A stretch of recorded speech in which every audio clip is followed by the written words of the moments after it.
Hey guys, the Black Critic Guy, and I'm here today to review the film Ready Player One.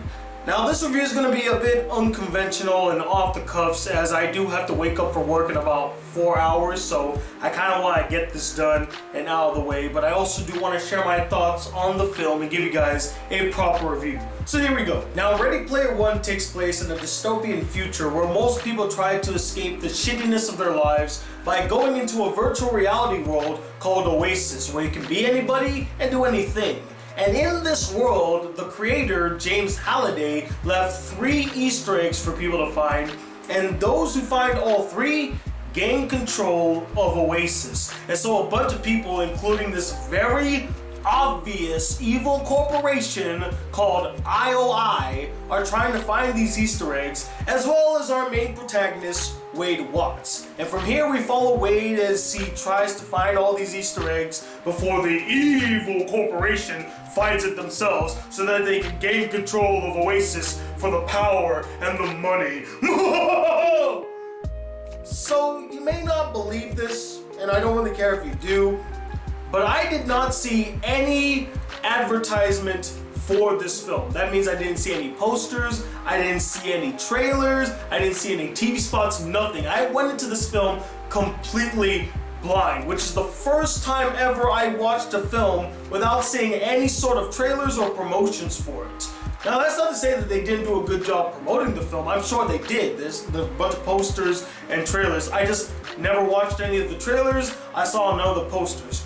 Went in completely blind, which got me really excited because now I could go into this film with no sorts of bias. I know nothing about the film, I know nothing about the book, I saw nothing dealing with the film, so I can give you my honest opinion just watching the film on its own. But I was looking forward to it because it was a film directed by Steven Spielberg, who is a legend in Hollywood and one of the greatest filmmakers of all time, one of my top 10 favorite filmmakers. And I did like the premise. This premise seemed very interesting. You know, people going into a virtual reality world, the possibilities seemed endless, and with a creative mind like Steven Spielberg at the helm, anything is possible. So I just finished watching the film with my buddy Phil. Phil, if you're watching, what's up, man? And after watching the film, all I really have to say is Ready Player One is yet another fine example of a film that's all style but little to no substance. Now, does that mean that I think the film is bad? No. I think that it is an enjoyable film. It's a decent film. In fact, it's the most fun I had watching a film since Jumanji back in December. So 4 months later, I finally saw a film that I quite enjoyed. But even though I did enjoy some of the action bits and the visuals, it just slacked in some of the most important areas, at least for me, and that's story and character. Although, as much as I say it's for me, that's really what most films should thrive to excel at, in its story and characters. But I know some people don't really put a lot of weight to story or characters. They want to see cool visuals and action. And if that's for you, then you're gonna love this film. But for me, I need more depth, I need more substance to my films. Visuals can only take you 1/4 of the way there. They can't even take you halfway there. They only take it 1/4 of the way there. The rest needs to be covered with great storytelling and relatable, enjoyable characters. But before I get into the problems of the film, let's actually address what I liked about it. I thought the visuals were solid, felt very video game-like, which I think was the intention. It's supposed to feel like you're watching a video game, and sure enough, based off of the visuals, it felt like I was watching a video game. And I thought that the visuals were solid. The action sequences in this film were a whole lot of fun to watch, particularly the first action sequence with that race. Oh my goodness, that was exhilarating and balls to the walls insane, and I loved every second of it. And the references that they threw into the race were pretty cool. In fact, there's this one reference that made me go, "Oh, Steven, you just couldn't help yourself, huh? You just had to throw in that reference, didn't you? Didn't you?" And the final battle in the third act was pretty damn cool to watch. In fact, it gave us things that I thought I would never see in my lifetime, and I'm pretty sure we're never gonna see them again in a big blockbuster film.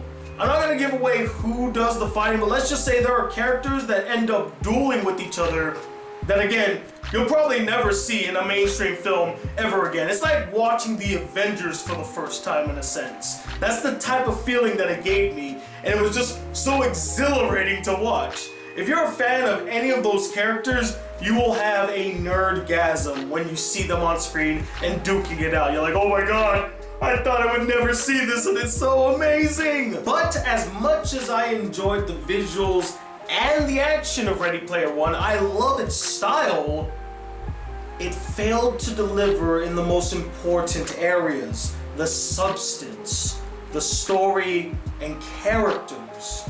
The story here is conventional, generic, and riddled with so many annoying cliches that they could have avoided.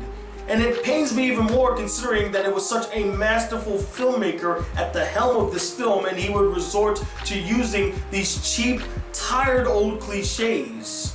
You know, I thought he was gonna bring the Spielberg magic back to life, you know, present us with what made us fall in love with this directorial style to begin with. That sense of wonderment and that sense of excitement, having a story that just fully entranced you into this world and took you on a ride with so many twists and turns, things that you never really expected. But the thing is, it felt like Spielberg was just coasting throughout this film, whether it came to his directorial choices or the choices in storytelling. It felt like he was going through the motion and there wasn't a lot of passion put into it. They just said, okay, well, here's our story, let's just follow it beat by beat and throw in no real surprises or try to, you know, do something creative with it.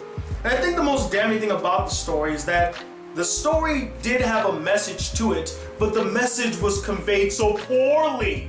You know, considering that this was made by such an experienced director like Spielberg, I'm so surprised that he made such a novice mistake.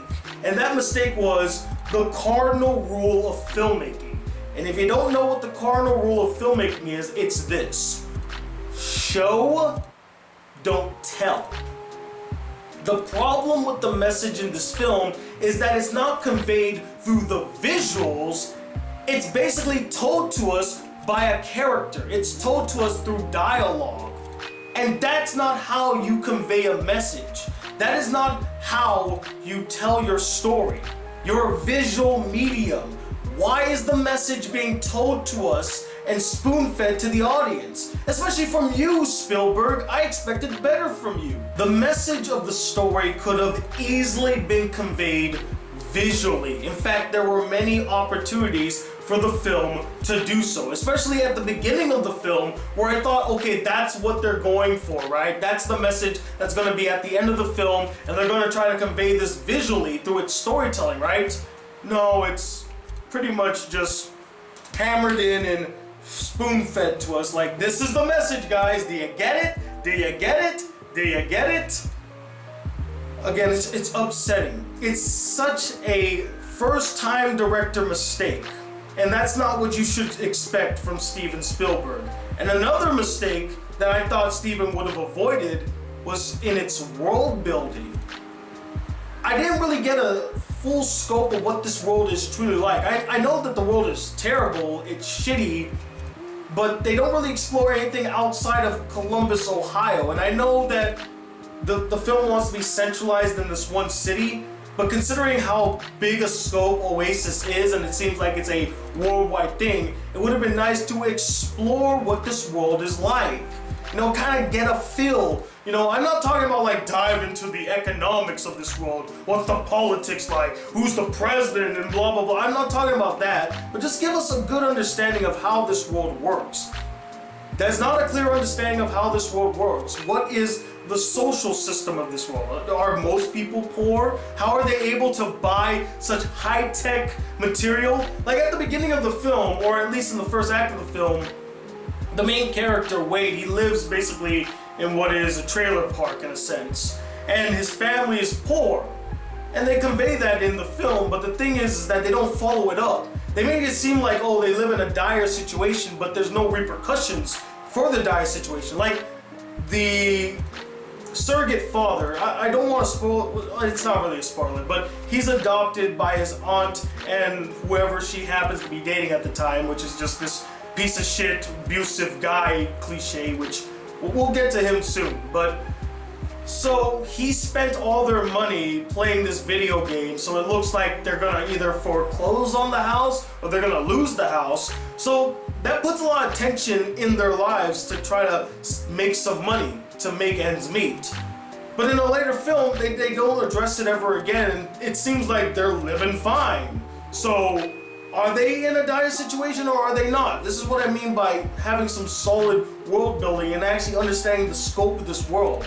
You know, if there's such an urgency when it comes to expenses and earning money, this should be conveyed throughout the film, the desperation in these characters. And the thing is, the main character, Wade, he's trying to find these keys in order to earn money so that he can get out of this terrible situation. In fact, there are times where he does address that he would really love the money, but again, it's just not handled properly. It seems like he's out to find these keys more or less for the sense of adventure rather than to escape the shittiness of his life. Had this been conveyed properly, I think that would have been perfect motivation for this character. But again, it felt more like he was more concerned about the adventure aspect rather than trying to get out of this shitty situation. Oh, and did I mention how cliche this film is? My goodness, it follows all the beats. All the beats that you would find in a film like this. You know, the average main character, call to adventure, meets the girl, they kind of quarrel at first, but then they grow closer through their experience and they fall in love. Then he has to face off against the bad guy, make sure that they don't get the MacGuffin, whatever it has to be, and then, you know, they end up saving the day. It's very by the numbers, and that really sucked. Because to me, there wasn't a lot of tension in where the story was going because I kind of knew where the story was going. No, I didn't kind of know. I knew where the story was going. There was a huge lack of investment for me in the story. But not only because of the story being so cliche that I had no investment, it's also in its portrayal of its characters, as many, if not all the characters are very one note. The main character, Wade Watts, is not a very likable protagonist. In fact, you know what he reminded me of throughout the entire film? He reminded me of an anime character. And not a good anime character. I'm talking romance anime cliche number 9 squad material. That's the type of character he reminded me of. This very simple, average, nerdy guy who's kind of shy and can't really talk to people. Throughout the film, he doesn't really grow as a character. Like, what's his character arc? He starts off, I guess, as a guy that is very distant and doesn't like talking to people, and then by the end of the film, he has friends. Well, that can't be, because from the start of the film, he interacted with people. He had friends. It's just that these friends were not in the local area, I guess. It's not really clear exactly what his arc is. What is his arc? Is his arc to open up to people? Is his arc to realize that there's a life outside his apartment? You know, are they gonna start singing about that too? What's his arc? He doesn't have an arc, much like every other character in this film. Like the main love interest, Samantha, what's her arc? She wants to stop IOI from getting the keys. Okay, well that's her motivation, but what's her arc? How does she grow throughout this film? Does she grow from a person that is very untrustworthy of people to then trusting in others? Well, that can't be the case because she never conveys that throughout the entire film. There's not a point in the film where she seems like she doesn't trust people. She seems very trustworthy, but she's also cognizant of everything too. She's smart and intelligent. So what's her arc? Well, what's any of the characters' arcs? There's no arcs. That's the problem. There's no character development. They're all very cliche, generic, by the numbers. In fact, that's how you can define this entire film. It's cliche, generic, and by the numbers. And then the villain. Damn. God damn. That is an awful villain.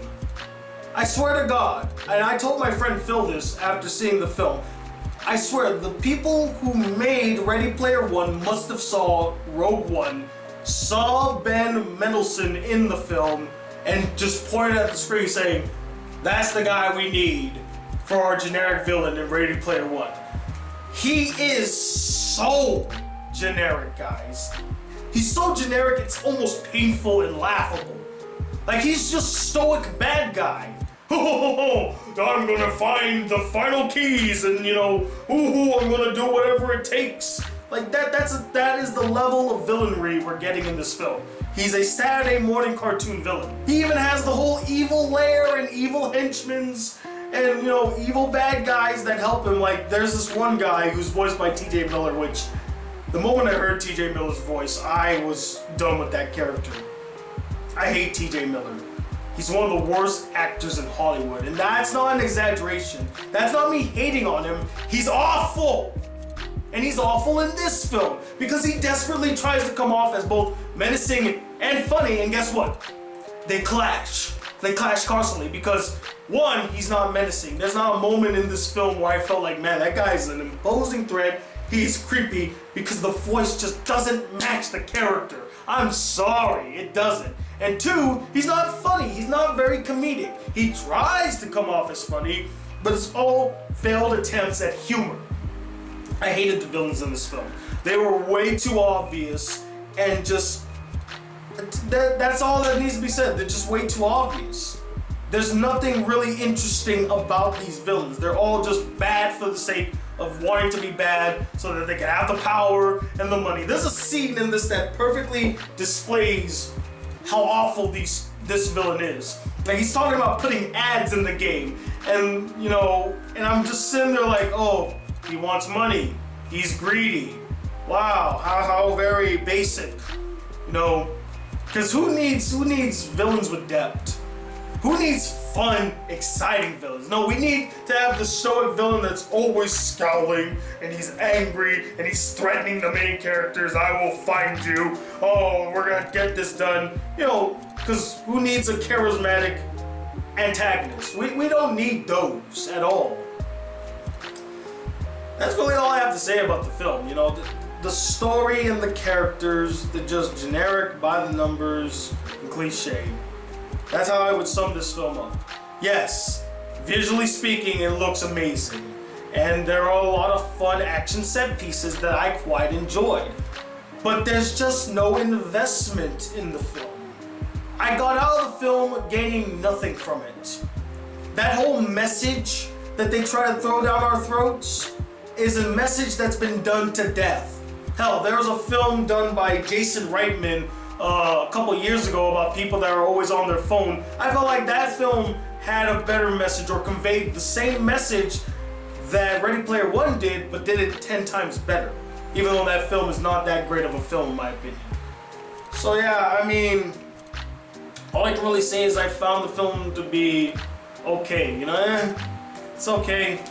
I'm not gonna go out my way to say that it's a great film, nor will I say that it's a film worth watching. It kind of gave me the same feeling as Tomb Raider, which is not a film you want to be compared to. And it let me down, I'm not gonna lie, it did let me down, because again, I expected better from Steven Spielberg. You know what I would recommend instead of watching Ready Player One? You want to know a film that actually does the whole mixing style and substance to give you a quality film? Scott Pilgrim vs. the World. Scott Pilgrim vs. the World is Ready Player One before Ready Player One, and is a even better version of Ready Player One, with interesting, fascinating, well-developed characters that have arcs, and romance that you can actually get into, a story that's engaging, and action and visuals that are phenomenal even to this day, 8 years later. In fact, can I go back a little bit? I want to talk about the relationships in this film. They're bad. I did not feel a connection between Wade and Samantha. Like, they spend 3 scenes with each other, then all of a sudden Wade's in love with her. And they kind of play it off like, you don't really know this girl, yet now you're in love with her. But the thing is that the film allows it to happen. It could have been a very interesting choice if they don't end up together. Where maybe he realizes that he doesn't love this girl, he was just enamored with her in the moment. Now that would have been an interesting direction. That would have been a fresh take in this genre. But no, it's cliche. So guess what happens? They end up together. And they have this whole thing where she feels like she's ugly, and yeah, sure, she has a very noticeable birthmark, but other than that, she's quite good looking. You know, I would have, you know, gave them credit if they did make this girl like unappealing, unattractive. Yet maybe through their bond, through their time together, he formed an emotional connection that goes way beyond physical attraction, goes beyond mere looks. They formed a connection that is deeper than just like, oh, you look hot, so now I am in love with you. But of course, again, the film fails to do that because they just want to resort to cliches. That's another problem with the third act of the film. There's no tension. I literally did not feel the stakes of this climax. You're supposed to feel like the weight of the world is on their shoulder, like it's do or die, sink or swim. It didn't feel like that. It just felt like, oh, you know, there's a big action set piece, you know, everybody's fighting, and you know, there's no cost, there's no stakes, there's nothing to it. You know, they'll win, they'll lose, you know, whatever happens, happens. That's not how you're supposed to feel in a third act. You need to feel like there's gonna be some dire consequences if things go wrong. That's not what happens. It's just like, oh, you know, things happen. That's all that is. I know it feels like I hate this film. I don't hate it. It's just, it's very upsetting because it could have been better than it turned out to be. It really could have. And again, I would recommend watching Scott Pilgrim vs. the World. It's a better version of this film. And a highly underrated film at that. So yeah, those are my thoughts about Ready Player One. Again, I do apologize that this is a more unconventional review, but hopefully I'll get back to my usual routine. I just want to express all my feelings about the film outright. Hopefully you guys don't take it the wrong way and you enjoyed this video. Do let me know what you guys thought about Ready Player One 2. Did you love it to death? This is one of your favorite films of the year? Or were you like me and found it cliche, generic, and kind of forgettable? Comment below, let me know. You know, as I'm sitting here doing the review, I'm just thinking to myself, man, there are so many things in this film that I could go on tirades about, but I should probably hold it back, because if I do that, we're gonna be here all night, and I gotta get some sleep because I got work in the morning, and I know you guys don't wanna watch another long ass review from me. But thank you all for watching. Hopefully I'll have some anime reviews out real soon. There's a shit ton of anime that I really want to start watching, and I just don't have all the time in the world right now, but I'm gonna try my best to watch them and get them out to you guys. But thank you all for watching. If you'd like to see more videos of this channel, be part of the Black Critic Crew, please hit the subscribe button below. Like this video if you really enjoyed it, and I'm talking about a second, the gamer known as the Black Critic Guy. Till then, peace YouTube.